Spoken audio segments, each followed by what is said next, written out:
What is the market outlook for property investors and developers in 2020?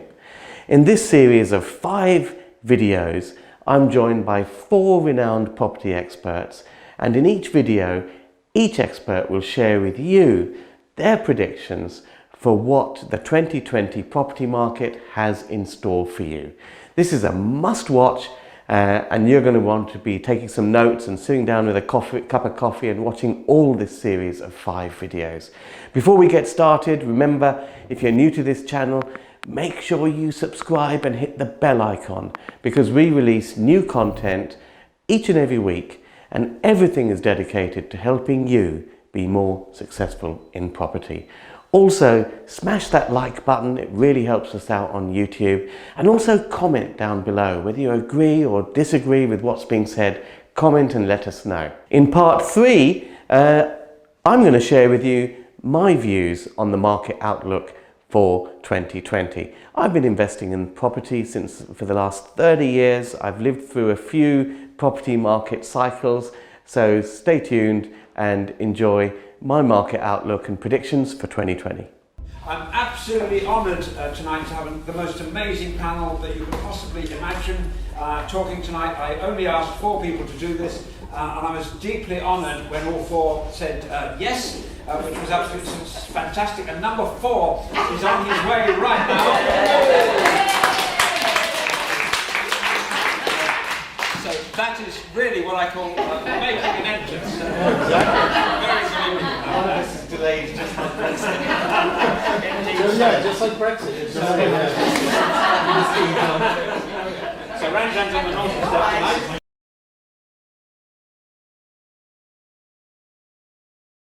I've been doing this since 1990, so I'll just say what's different really.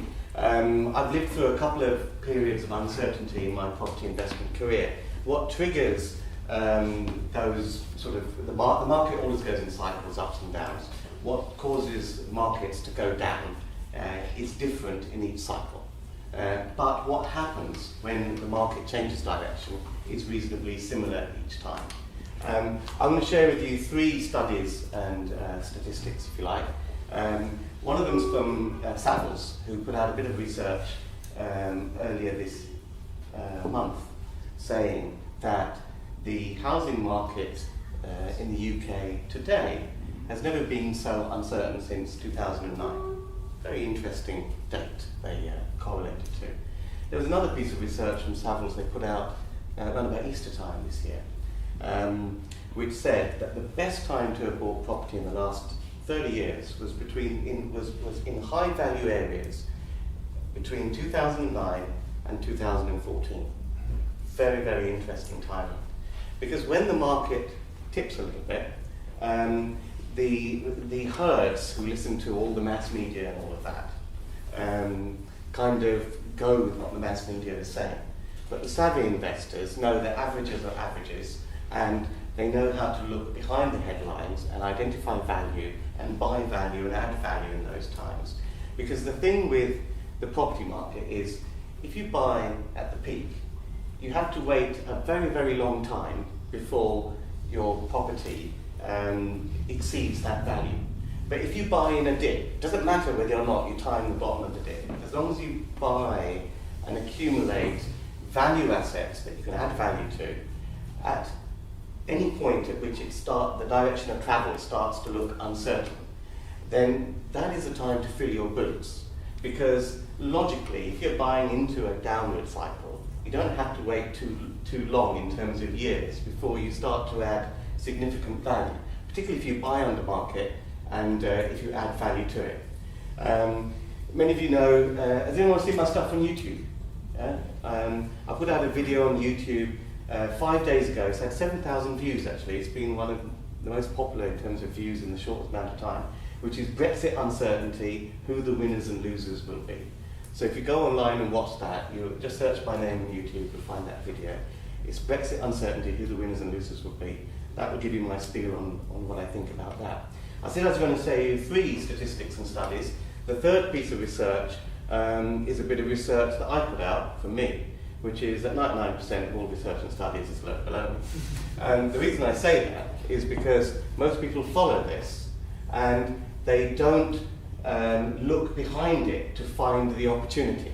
I'll give you a prime example of that, for example, I mean, David highlighted a study, was it USB? Yeah, the UBS, sorry, that's the memory stick, isn't it? I'm dyslexic, what can I say? I get things confused.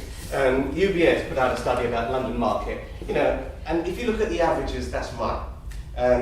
But I know that's not the case. I mean, I'm looking at I think this is the right time to pick up something, not really for investment, it's just something that I want to do for our own personal usage, which is to pick up a nice flat in a Zone 1 area. So we're looking very, very specifically. Zone 1, share freehold, because the service charges are much, much lower, and with parking. Now that is quite a unicorn spec for a Zone 1 property.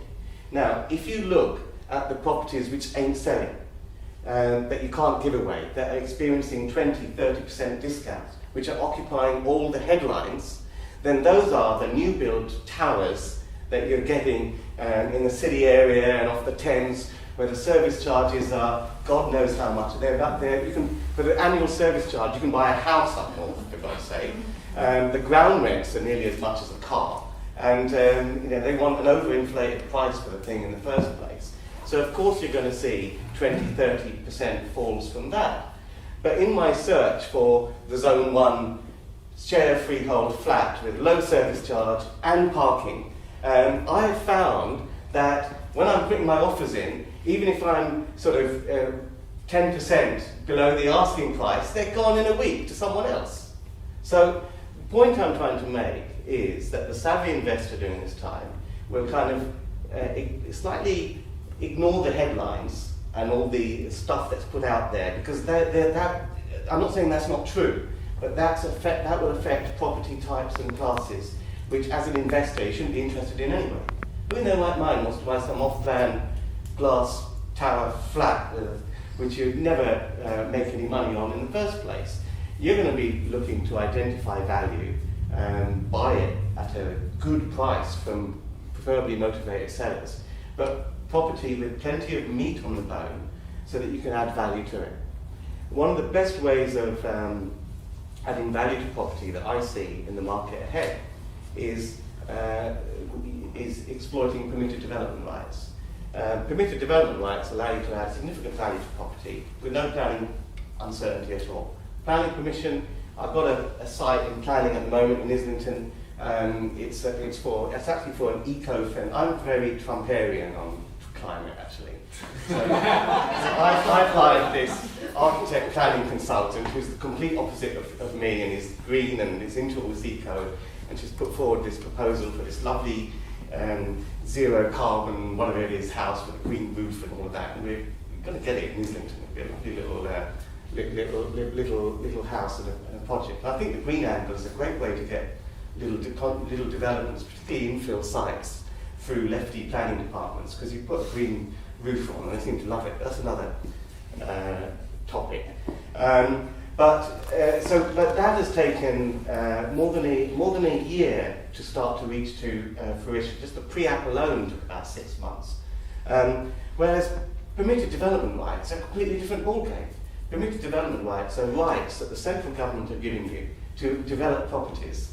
And you don't have to ask anyone. You put in a notice, 56 days, you get it. There's nothing they can say. They hate it. The councils hate it. But the central government have given these rights to developers. And they've given the most permitted development rights for repurposing buildings are available for commercial properties. Because commercial property, and this is going to be the real story for the next decade, is going through a sea change. Because most commercial properties, whether they're offices, retail, I've got videos on this on my YouTube channel, industrial units are defunct for their original purpose. And as business changes, you know, when the motor car came, I wasn't alive then, but when the motor car came in, you know, all these stables in London and all of this, you know, there were more than 10,000 horses parked in Camden.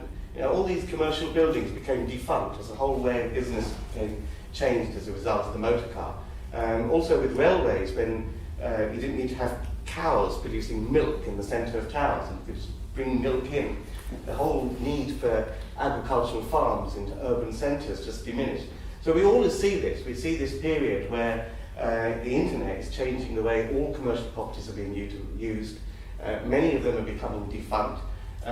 We do a lot of office rentals, and we find that when we come up to because so many people have converted office buildings into residential, yeah? So office rents have gone up in many good areas. So when we do rent reviews with office tenants, because we do a lot of commercial property as well as residential property, we find that the rents have gone up significantly from the last rent review. And what happens is, some of our tenants say, well, we'll just completely refit our office and take half the space. The reason they can manage to do the same with half the space is because no one has filing cabinets anymore.